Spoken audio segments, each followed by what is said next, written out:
In an hour hereunto, the setting is late 18th century France, riddled with corruption, racked with decadence, and groaning under the yoke of tyranny, for the legendary National Theatre of Brent's presentation of Revolution. Christmas Day on 2 and morning highlights include a historic concert marking the destruction of the Berlin Wall. The Berlin Freedom Concert at 9:30 comes live from East Berlin Schauspielhaus, with Leonard Bernstein conducting Beethoven's Choral Symphony. At 11 o'clock, the family film, and Mark Lester stars as the Prince and the Pauper. Gold? We look like each other. No, you look like me, which is interesting, if rather impertinent. There's impertinent dancing from Fred Astaire as he puts on the Ritz in this two-part documentary at 1:10.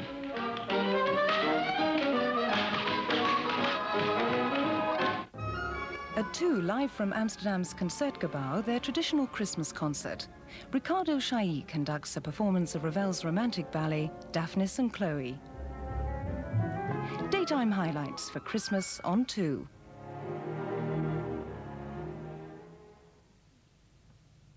And now on to a concert of carols and readings for Christmas from King's College, Cambridge.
Midnight Mass of the Nativity comes this year from the Church of the Most Holy Redeemer, Clonard Monastery in West Belfast, which stands on the notorious peace line separating the two rival traditions of the city. It begins at 11:20 tomorrow night on BBC1. Christmas Eve on 2. Seattle, wake up! At 6:30, go ride the dog with Studs Terkel. In America, a ticket to ride usually means a ticket on a cross-country bus. And cross-country usually means 2,000 to 3,000 miles. At 7:20, it's to Venice for a glittering performance of Monteverdi's Vespers of the Blessed Virgin.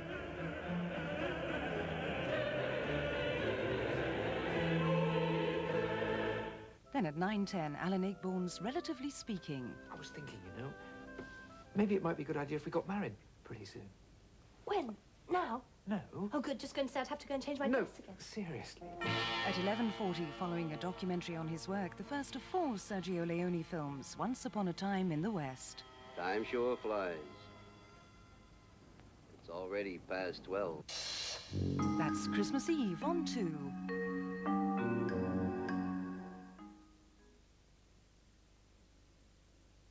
In just under an hour hereunto, a compilation of highlights from the first year of The Late Show include a masterclass in chat show technique, a guided tour around the building site that's become Europe's first Disney World, and Alexi Sale's 10 uses for a satellite dish.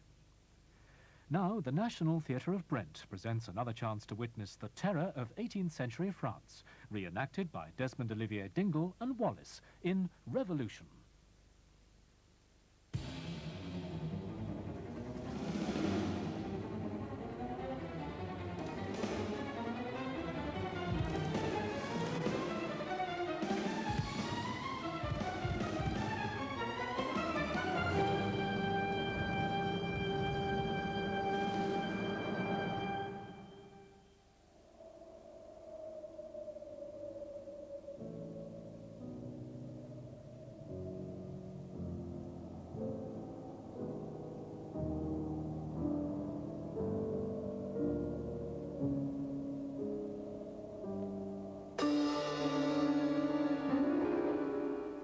looking very dark and intense with very high cheekbones, Jean-Paul Marat. Yes, Mother. I am pondering upon the need to rid the land of the indolent clerics. Easier said than done, I should imagine. And while we're on the subject, it's my opinion we should have the French Revolution. Do you want some more hot in? No, thank you. Will you be having the full breakfast, Maxime Robespierre? No, thank you, Mother. I will sit alone in my room and brood upon the iniquities that are at this moment being heaped upon the French poodle by the bastions of feudalism and decadence. People, Wallace. Pardon? People, French people. French people by the bastions of feudalism and decadence. Fair enough.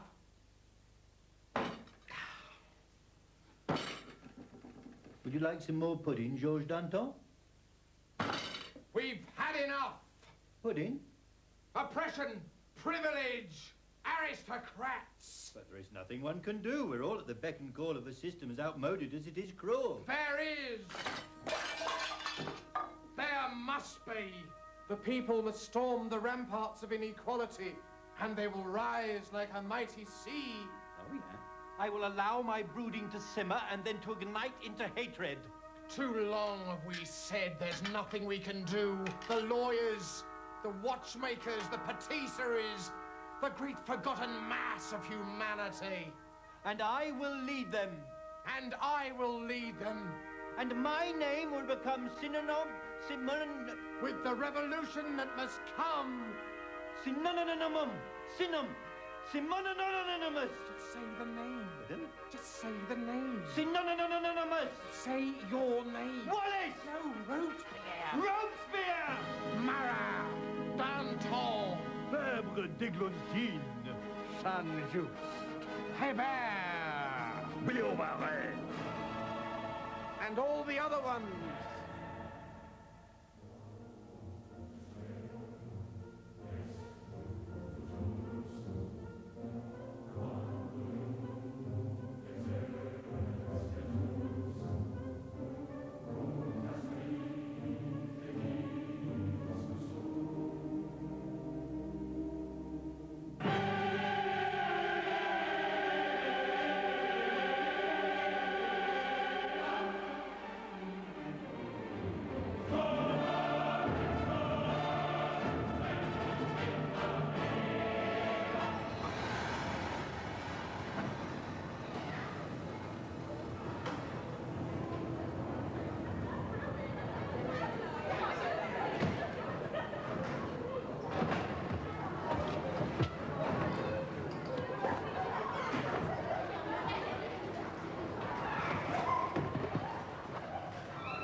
Today, Wallace and myself are standing, as it were, at the very portals of history, in the fair and picturesque harbour of New Haven, awaiting embarkation on the proud French vessel, the HMS Versailles, bound, if the wind stands fair and the tide stands fair as well, for France. So come with us now as we journey back through the portholes of time itself. Portals. Madam? Portals. Oh, I get it. Back through the portholes of time itself to possibly the most momentous history moment in the history of the world.